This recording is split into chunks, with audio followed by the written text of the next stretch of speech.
All right, welcome once again to Behind the Agent, where we peek behind the real estate agent to see what in the heck is really going on out there. And we're going to get started right about now. And welcome, Eduardo is with us here. Eduardo Aguilar, right? Yes, I sir. got it right? Okay, out of the Right. Sacramento area. Just want to give you another big cheer. Thanks for being on the podcast, man. This is going to be fun. Guys, we had a little chat in the green room before we hit the go button. So this is going to be a good one, man. We've got some good stuff to talk about. Let's see. Let's get started here. So it's Eduardo and Candace Aguilar, right? Mm-hmm. So, and these guys are working in the Sacramento area, greater Sacramento area. So I imagine you kind of got a pretty big territory that you can cover. Yeah. Yeah. They work with Grounded Real Estate, but their team is Partners in Real Estate. That's their team, or the PIRE team, PIRE, Partners in Real Estate, PIRE team. Closing about 30 deals a year, something like that, right? Yeah. Let's see. And yeah, let's get cooking. Yeah, because we got some stuff that we want to talk about. You were mentioning that you've got this very systematic way you do things, and I'm really curious to hear that. And I think everybody else would be curious to hear that as well, because I think you're right. That would be very beneficial to anybody that's listening or watching right now. So, well, let's get started, Eduardo. And I always start with this: is what in the world were you thinking when you got into real estate? I mean, what possessed you to do that? Did you lose a bet? Were you heavily sedated? What was it? What made you think real estate? That's a good idea. I think I didn't really grow up in it, so I didn't really knew what the industry required or what it was going to take to actually be successful in it. But I think what really drew me in is from a very young age, I've always been very entrepreneurial. And so I've always been the kid that was holding my brother along to walk our neighborhood to rake leaves, to earn some extra income. I still remember I started working at 14 as a busboy at a restaurant on the weekends, in junior high. And then I still remember after I graduated college, I was very fortunate to be connected with an organization that I got plugged into in high school, was on the board for throughout college, and the executive director offered me a job right after. And I would attribute it to partially cockiness, but also partially already kind of knowing how I operate. I remember sitting down when he's offering me the job and say, "Hey, not a problem. I'm not an office guy. You will never have to. You'll never have to worry if I will produce for you. If I'll meet deadlines, I'll meet projects will be high quality, but you can't count on me to come to an office. I'm not a 9 to 5 kind of guy." And so that aspect of real estate of oh, you have control over your schedule, which as we all know, that is not the case. We don't really control our schedule, but that ability to work from home, from a cafe, from Yeah, an yeah. office, I think that definitely appealed to me as opposed to having to show up somewhere 9 to 5 was a big Mm, draw.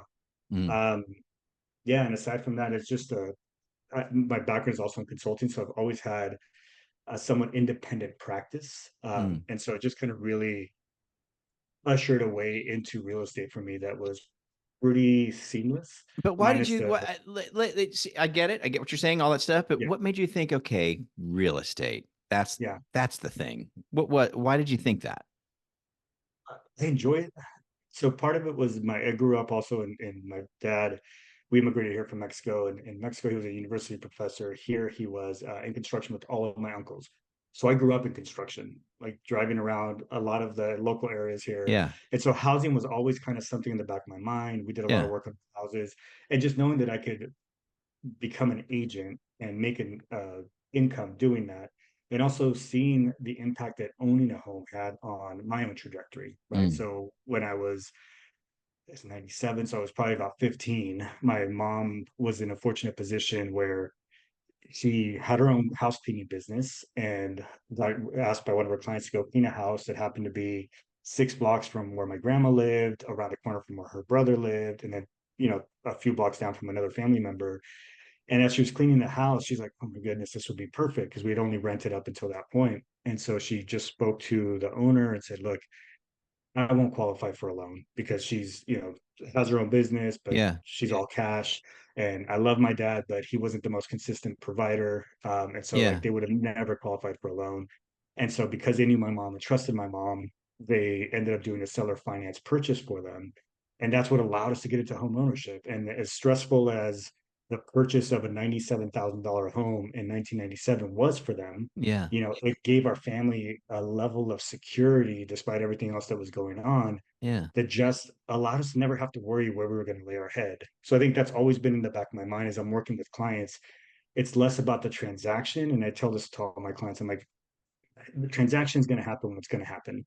My job is to be here as your partner, your guide, your advocate to start building that security and stability and wealth for your family long term, right? Mm. Because that's ultimately where the the heart of real estate lies for me is just that experience for my family and seeing how it's doing that for a lot of my clients. And we're on the cusp of closing our 100th sale, and we've been in the business for 5 years. And so it's just like to see that and to see folks kind of on that trajectory and having to have been able to play a small role in that is definitely what kind of keeps me excited about being in real estate. That I'm glad you brought up the 5 years. It's the one thing I forgot to ask you in the beginning is how long you've been in the business. And so Mhm. 5 years, so a very pretty short time. I'm gonna say you're kind of noobs, right? You're kind of noobs Yes, at this, and very to much so. to be performing at this level at that short a period of time is quite remarkable. So what Thank you. year? So it was 5 years ago. Was it? So Yeah, I can do math. Let me think. What would that be? What? When was 19. that? Yeah, 19 was my first full year. Um, 2019. Okay. yeah, All right. yeah, Thank you for. I've got my license right at the end of October of 2018, so didn't really start up that year. Um, then started up with a friend of mine who had his broker's license, but he more so had it for his own investing, not really intending to build out a business. Work with them and his wife, who also got her license at the same time I did. But they were also just starting off. So as a new agent, there was just no business, for me to be able to kind of start building off of. So then switched over to Keller Williams not too long after that. So I was there with them for 3 months, then Keller Williams, and then met Sam Allen, the owner of the brokerage, a month or two later, and then joined his team, was on the team for a couple of years, and then have been solo agent with my wife the last two. Okay, so you're with your wife. Was Yeah. Candace licensed at the same time, or how did Candace come into play into the partnership? I tricked her into it with the baby. No, I'm just joking. Excellent, good stuff. Yeah, No, I told I'm her gonna from give you the boom boosh. Yeah, there you go. So, no, it was kind of one of those where so she's a licensed nurse by training, right? okay. And so she had been working as a nurse for 3 years, and we hit a point where she got pregnant, and we had her son, and I think she was still at that point thinking about going back into nursing, but I kept trying to pull her in. I'm like, I think we could do this. Mm. I have enough under me. I know I'm going to need some supports, and I think you can be that support, or else I'm going to have to hire it out anyway. So if you want to step into it, I think she's sitting over here with me. I don't know if she wants to join. She doesn't, So you but literally talked her into this. literally talked her into it. But I'm Kind gonna of just I'm like, gonna come give the on, credit to my we could baby. do this. Candace, what were Yeah, you thinking? Like, you took a chance. So I know you're standing over there, but that's okay. But I guess it worked out. it So worked out, and I think she's like my best accountability partner in it there as you go. well, right? So I Yeah. think we'll get to the point of systems, but I know like Yeah. even when she came on board, she was like, "Well, what do you want me to do?" And the honest answer was like, "I don't know." Right? Like, here's things that I need to do because I'm the one with this knowledge. But here's a poll. I actually there's a book called Admin by Brian Eisenhower, Mm. and I remember buying that book, and I said, "Hey, I haven't read this, but like if you can take this on and just start reading through it, I guarantee you helping operationalize this book is going to get us on the right track." And so she took it, she ran with it. Within a few months, she had a bunch of the different pieces of that book in place for us, and it's just been off to the races ever since. Okay. So this is really cool. All right. So we get over to Keller, right? We get over to Keller. Now we're Sam. Okay. And just from my experience, I've been doing this a long time, talked to many agents, know many Keller agents. So obviously at Keller, you probably got some pretty good Oh, training. training Yeah. on this is how you're going to get your business in the door. So you start working this. Can you remember for me, and then we'll get to just the systems and the nuts and bolts of being able to produce the numbers you're doing right now. But Yeah. but can you remember for me, like when was the first real deal, and how'd you get it? And you know what I mean. Yeah. You can't count mom, can't count your brother, can't count Yeah. like your first. I originated this deal. You know Yeah. what I mean? And how did you originate that deal? Yeah. And yeah, how'd that go? no, it's clear in my mind because I see her multiple times a year, right? She's my number one fan in terms of a client, but it was at an open house. Okay. And it was just at an open house and she happened to pop in. She didn't know if she qualified. Um, and so just scheduling a conversation with her, truly understanding kind of where she was, finding some resources. And at that point, I had a lender that I had started working with through a friend that, we're the same kind of, he was starting off as well. And so we just kind of hustled to get her ready to qualify. And once she did, we went out there and we're fortunate to find her a home. And that was, she was my first transaction. She closed out, I want to say April 2019. But at every single client event, she shows up. I still like send her birthday card. She still calls me for Father's Day. Wow. Um, so it's just been. I always tell her like, you're my first client. Like you're what helped usher in this, and so I'm like, you're always going to have a special place in a family's like history. And so So, okay, open house. Open house was open it. You house, did your due diligence, of course, under the tutelage training of Sam and his team, and you made sure you did it right, yeah, and you got your first deal in the door. Okay, excellent stuff. So before we get to the systems, because I think that's going to be a pretty cool part that people are going to want to hear, yeah. just tell me today, here we are today. We're in June of, well, almost done with June I know it's 2024. crazy. You guys are doing about that 30 a year kind of volume right now, right? Little, so let's call it 2.5 a month, on Yeah, average, something like that, which is really good. And you're steady Eddie. A lot of agents today are probably doing 5 a year, something like that. And so and you've been in a short time. You haven't been doing this too long. So where are they coming from? yeah, Where are these deals are coming? Are they past client referrals? Are they, and think of it like this, Eduardo, like, 50% is referral, yeah, 30% is Facebook or whatever it is. I don't even know, but yeah, where's it coming from right now for you? yeah. And my wife would have the more concrete numbers, but we don't do any pay per clicks, right? So we get nothing from Zillow, Facebook, Instagram, none of that. Um, the bulk of our, what would you say, like the bulk of our client base from past clients, referrals? Yeah, it's Sphere, right? And various, Sphere? so we would say probably about 50 to 60% are past client referrals or past clients that are onto their second deal with me.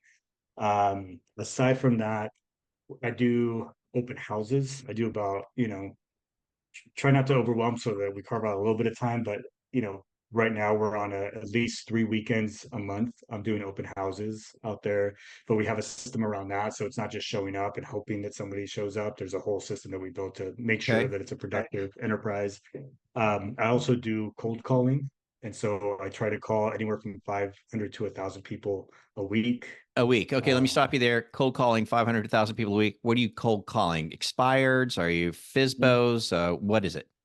Yeah, I'm as of right now, it's primarily circle prospecting around listings or Listings closings. around a neighborhood. Okay. Circle Yeah, and prospecting. then Hmm. trying to kind of like I'm right now going through a direct training with Ricky Caruth, and so trying to kind of like build up my chops on the expireds and really kind of older expireds, so that like eventually we'll kind of graduate into those like call them at 7:30 in the morning, Yes. Yes. opportunities. But I'm finding a lot of success with the systems that we have in place to really kind of once we connect with somebody, we kind of let the system work and it just lets them marinate. And then before we know it, they'll hit us up out of nowhere and just say, hey, we'd love to schedule a conversation. Or I'll just see, one of the systems that I have is a Calendly link that I just send out to folks. So it's never this back and forth of like, hey, when are you available? Oh, I can't do Right. that. It's just like Yeah. send them this link and it's part of this weekly newsletter that we have. And so sometimes I'll just see an appointment on my Somebody will calendar. just I'm like, say, yeah, it's time. I've yeah, seen enough. I need to exactly talk to right. them. So let me back up. So, okay, you said the majority is coming from the sphere of influence past client, themselves repeating, buying something else or referring someone to you. And is that, would you say that's 50%? Did we say that? I'd Or say probably like what does Candace say? 60%, 60% is So about about that. 60. Okay. And then you still do open houses. Would Mhm. roughly, what do you think that is? 20% or I'd say, yeah, that would be another like 20 to 25%. And okay. then believe it or not, even though we don't do any kind of online marketing or advertising, I think we're very intentional about making sure that our clients write reviews and just always follow up with them. But I think because of success rate that we have with getting the 5-star reviews, I find people that find me organically in realtor.com or on Zillow and say, hey, I came across your profile. Can we schedule an appointment? But the percentage of those people that come across, the smallest Two to three. percentage, right? Oh Yeah, my yeah. goodness, yeah. So yeah, so but it's there. So it's It's there. there. So it's Yeah. worth it. You know, you're doing it and Yeah. it's paying off. Okay, good. So that's where the business is coming from. And before we move on to systems, um, the the majority is coming maybe 60% from the sphere of influence, past client, that kind of a thing. Mhm. Is this is the way that you keep that nurtured and keep stay top of mind with this newsletter that you're talking about? Is that the primary mechanism that it That's a is? huge part of it. Do you do Yeah. phone calls to them? Do you Mhm. text them? Can you give us a little insight now? Am I getting to your systems now? Can you? You're getting there. Yeah, Okay, we could yeah, dip okay. into So that if tell you'd us the like. system. Tell us your Yeah. systems to nurture these sphere of influence past clients to get these deals in Yeah. the door. Go for it, brother. And keep in mind, Eduardo, let's let's keep this fairly Super concise as short. you can. Yeah. Yeah, but Yeah. but enough to where we can go, I got it. Yeah. So Yeah. So good to luck with that point, that. maybe, not to say to go back to the beginning, but like Right. here's one thing that I learned that I really fought for my first 2 years. That the moment I stopped fighting it and started doing it consistently, it completely changed the game. And that was really using a CRM, right? So a client relation management system. I refused to use it. Like I was just like, no, I got this. And I was just operating off of my phone because my phone was always on me, get emails, get texts. But after a few years, and once I started to get a little bit busier, I just saw I was losing business because I would just forget about people. I'd have no idea where they were in the process, Mm. and would just completely lose track. And so when I finally kind of bit the bullet and said, all right, if I need to evolve my business, this is something I should be exploring more. And I started using Follow Up Boss and never looked back. Mm. And so aside from helping me stay organized, it allowed for me to easily integrate my wife into the business Mm. because she can keep better tabs on where people are and almost either do some direct follow up herself or task things for me to follow up. So right now we have it set up to where unless it's a phone call, she's handling the follow up. Mm. Right. So unless it has to be a personal phone call, and the other piece that we integrated that if people aren't leveraging this, I really encourage them are videos. Right. So I use a tool called Loom. They have a free version. I Sure. paid for the Yeah. paid version so that I can actually brand it a little bit. But I use videos for everything. And so even if I meet you at an open house, immediately when I meet you, I don't have anything paper, right? So as a part of the system, I never bring a flyer, I never bring business cards with me. And it's intentional on a couple of events. It saves me the time of having to coordinate all that in preparation for an open house, but it also allows for me to control the conversation when I do meet people, right? Because when you think about it, if you give away your business card, you gave away control of that conversation. Right. You're having to now wait on them to call you in order to keep that conversation going. And so what I've done instead, and I forget who I picked this up on. This is not. I wish I could lay claim to this, but it's not mine. Um, I just have my phone. So we meet and I'm like, hey, that's wonderful. And you'll ask, do you have a flyer? I'm like, actually, and I just use COVID. Ever since COVID, I went fully digital. Can I text it to you? What's your number? And I just have my phone out of my hand. I just looked down at my Yeah. What's phone. your number? Yeah. That's it. Just And they assuming kind you're of getting the number. Yeah. exactly right. And so what it does is it allows me to kind of one get that number. Now I have control of that Mm. conversation and Hmm. being the ability to follow up. But also if somebody says, "Oh no, it's okay," that's okay because that means you would have never done any deals That's with right. me, and you're Yeah. saving me from wasting time trying to convince you to work with me down the Yeah. road. Yeah. So it just kind of those are the two kind of like most fundamental things. So the CRM and everything is done 100% of my business communication with clients, with leads, and honestly, even with agents. Right. Mm. So when I'm communicating to get information, to schedule appointments, to view a house, to uh, even the whole transaction, 100% of my business is run in my CRM. And part of that was intentional, along with the name. I didn't brand it as Eduardo Aguilar Real Estate Team because eventually I would love to sell it, Mm. right? Or I would love to kind of build a brand that I can hire some agents around, and there's no Mm. having for them to catch up. So that's why I intentionally branded it the Partisan Real Estate Team, so Mm. Pyre Team, because I wanted that capacity to eventually step out. And the CRM is what's creating that, in the next hopefully 3 to 5 years to be Mm. able to step out. But the machine keeps moving without me. Mm. And so Can I bring you back to the Loom video? yeah, So you were saying I do Loom, I do video, a lot of yeah, video. but I don't think we really got into how you're implementing the video, what Yeah. you're videoing, so tell me about that real quick. Yeah. So across the board. So I immediately send you my contact information, which is just a template in my CRM. So, hey, Frank, great to meet you at the open house. Here's my full contact information. So they get that within a day or two. I send them a follow-up. Also lets me send a video directly, but sometimes it gets bounced back. So I'll record it in Loom and then send it again. Um, it just like, Frank, it was such a pleasure meeting you at the open house. Would love to know what your thoughts were on it. Here's a link below to a few other homes in the area that I thought would be of interest to you based on that house. Also, the link to my calendar is below so we can set up that conversation and keep it going. All right. Thank you so much again for stopping by. We'll see you next time. And that's it. So Right. you're texting him a video of you. Yep. Yeah, instead of just a text message. It the ability for people to see your eyes, right? One, imagine that. Yeah. Imagine the difference between getting a potentially robo text Yes. that's just the default versus me taking the time to say, hey, Frank, Yeah. right? So it's not like, hey, how's it going, neighbor? It's just like that personalized touch that makes a It's huge really difference. cool because it's like I'm just imagining myself being on the receiving end, Yeah, right? So I met you or whatever at an open house and blah blah blah. You got my number and yada yada. And then all of a sudden I get this text from you and there's a video of you yeah, on there. Like I'm probably gonna push play. yeah, I'm probably gonna push play. And then you're right. Then I'm gonna say, well, and I probably would give you a response, right? Because yeah, it'd be kind of rude yeah, not to, after you did that for me. It's like, I like it. It's really yeah. it's really really cool. So you do it a lot. You use video a lot in your communication with people, is what you're saying. It's top, right? And what's cool about Follow Up Boss and also Loom is that sometimes I don't need you to respond, right? And the reason that I say that is that I can tell if I send it to Follow Up Boss, it'll show viewed, so I know Mm, that you watched you it, saw it. right? Yeah. Or if I send it through Loom, I'll get an email saying your video's been viewed, and I'm like, that's it. Mm, All I need to know is that Frank watched, interacted with my video. I don't mm-hmm, need you to respond. mm-hmm. Sometimes I'll use that as an excuse. I'll see that email and I'll be like, huh, then I'm going to just send you a slide text and say, hey, Frank, I sent you a video earlier today. Wanted to see if it had come through. And then people typically say, yeah, I saw it. Thank you. I'm like, wonderful. If you have any questions, let me know. Mm, But then I also try to, like, as I meet you, just very quickly, whether it's a voice note or just a quick text, what was the main thing that we talked about? Because then I'm going to follow up with you a week later and say, hey, I remember we were talking about the down payment assistance program, or like just this last week at an open house, met a couple who during some crazy storms that we had last January had a tree fall on their house, and they're uh, just finally wrapping up the construction, a year and a half later.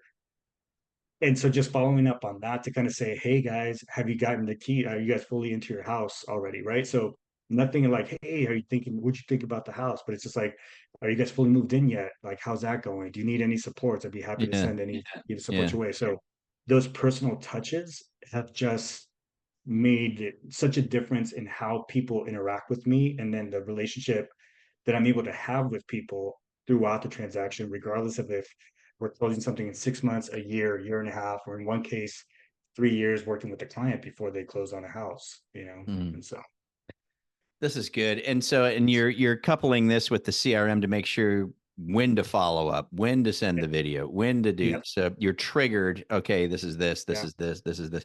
There's a lot we could go a lot deeper in this, but I think we've got enough to. You've inspired a lot here for me anyway. good. I'm sure everybody else who's watching this. Give us the advice. So let's get to the advice part of this. Let's say I'm an agent that's not doing, the steady 2.5 a month, and maybe I'm Yeah. doing, 4 a year, 5 a year, but I really want to get going. What's your advice? What's the You advice to me? I think anchoring it in your reality, right? So if you're like someone like my wife and I, where this is our income. If we're not making money in real estate, like we're not making money. Mm, If you have a part-time job, or if you've got some other source of income, like really kind of understand what your reality is, and then identify the lead source that's going to turn around deals on a timeline that can work for you. So, I used to coach at my brokerage. And I would come across folks that like only want to do stuff online. I'm like, that's wonderful. You can only or post stuff, and we're hoping to get leads through social media. I'm like, everything works. It just works on a different timeline. And so if Mm. that's what you want to do, that means you're either consistently posting 6 to 10 posts a day or every few days to kind of build enough volume and appeal to enough people. And that's still going to be a year to a year and a half before you get that deal. If that Wow. timeline works, Yeah. great, you know. But if you need that next commission check at most in 3 months, get close to the people that are as close to that transaction point as possible. Who are those folks?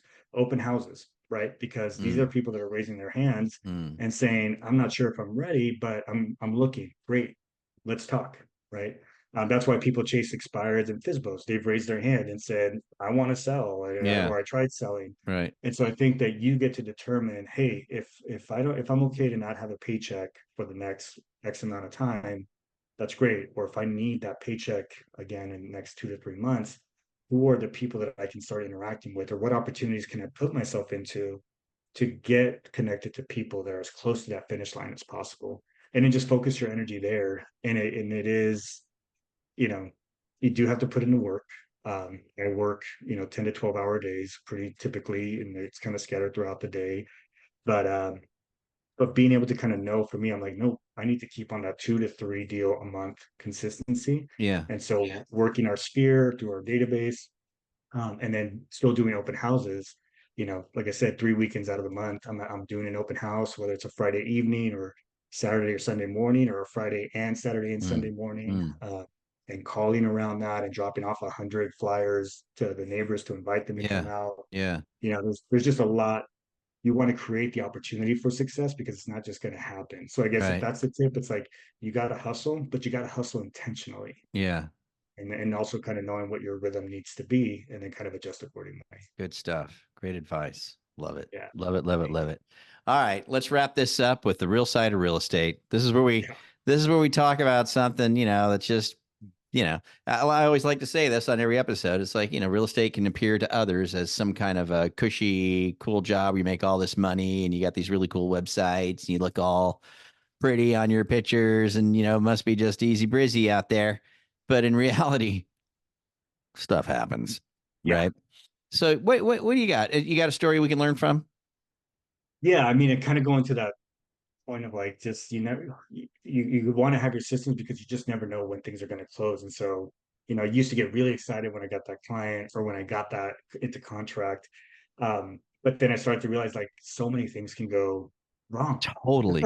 Yeah. And so you can't rely on that, but you have to have a strong enough pipeline that you can survive it. And you want to get to a point Yeah. where you're like, all right, dang, if that's not going to close, Yeah. this month or next month, but it's okay because we got Because I these got two. this, I got that. Yeah. Yeah. Yeah. And so the example that I was sharing with you, like just this year, I've closed two of them that were year long escrows, right? We got Year into, long escrows. yeah. So one of them, we got her into contract. Oh man, I guess she closed last year, but well, the most recent one, we got him in a contract on a house back in March of 2023. Okay. As we got into contract, they're like, hey, just found out that the house, they knew it was probate, but I guess something had not been filed correctly.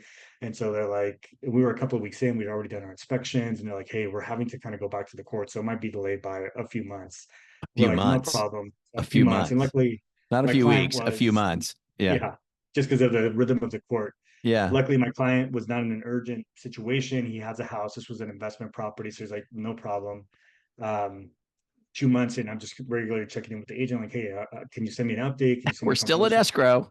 We're still in escrow, and I know where to search for information for probate. So I was like, I'm not seeing any information about this property in the probate court system. So can you send Huh. me something? Something. He's like, oh, I can't get a hold of the lawyer. I'll keep trying. So like another 2 months go by after that initial 2 months. I'm like, bro, what's going on? My client would like to close. He's got some travel plans. Come to find out at that point that like the seller had not had a disagreement with the lawyer and was refusing to pay him. And so nothing had been filed. It's stalled. It stalled, right? And so I'm like, hey, my client still wants this property. So you guys got to figure this out. Took another 2 months of back and forth to say, okay, she's ready to move forward. They filed the paperwork. It's still another 3 to 4 months after that. But we finally, and I still had to kind of like stay on them. I was the one that finally said, give me the lawyer's number.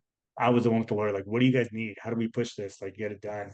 And finally closed out almost a year to the day later. Right. And so just kind of that ability to kind of stick to it, that ability to not have to have dependent on that closing Right. last year, because Right. that could have completely changed my ability to kind of stay focused on it to get it over the hump. Right. Uh, but yeah, that's just where the unpredictability of this business is definitely something that the more you can kind of insulate yourself from by having that pipeline, By the getting less more, stress. just Yeah, getting more, staying that's on it. it, making the That's calls, it. sending the newsletter, doing the open That's houses, because exactly you right. just never know. You Never never know. know. I've never heard of that. I've never heard of the year-long escrow with the probate thing. That's a good one. Yeah. That's a new, Yeah. it's a new one. It's a new one There's on the three of show. them I've had. So Three of them. yeah. You could just imagine too if you were a newer agent, and I'm in contract. Yeah, and Yeah. it doesn't close for a year. A year. God.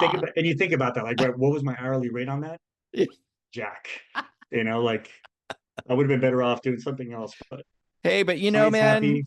He built equity during that 1 year. He already right? built Yeah, he 30, built 30,000 in equity. equity. Yeah, So he's happy. yeah. But hey, I always say, hey, man, I can use a deal a year from now. I could use a closing a year Yeah, from now. How about you? exactly And right. hey, well, you just kind of shelved it for a while, but it showed up. It Exactly showed right. up. Eduardo, thank you so much, my friend, for being on the Thank being you. on the podcast. It was a great pleasure. And Likewise. if people wanted to reach out to you to get if they've got somebody in your neck of the woods, the greater Sacramento area, who needs to buy or sell, maybe they're in Southern California or something, then you got somebody Yeah. up there, but they like you, they'd like to get in touch with you. Email's the best way to get Email's to the you. best way. Yeah. Okay, so we'll put that down below so you guys know in the description. But it is Eduardo at the how do you say Pyre team? So Mhm. it's Eduardo at the PIRE team.com. Pyre team. That's it. Okay. That's it. So but that'll be down below. So you guys can click on that if you're watching. If you've got somebody in the greater Sacramento area that needs a little help. And Eduardo and his wife Candace, take care of you guys. Thank you so much, Frank. It was a pleasure. It's been a pleasure as well. So stick around. Don't go anywhere. I'll talk to you real quick. So I'm going to say goodbye to everybody. So everybody, thanks for joining us. Do us a favor, forward, share, subscribe, all that kind of fun stuff. If you want to get more of these videos, I really appreciate that. And come back and see us again at Behind the Agent. You guys have a great one. Catch you later. All right. Hang tight.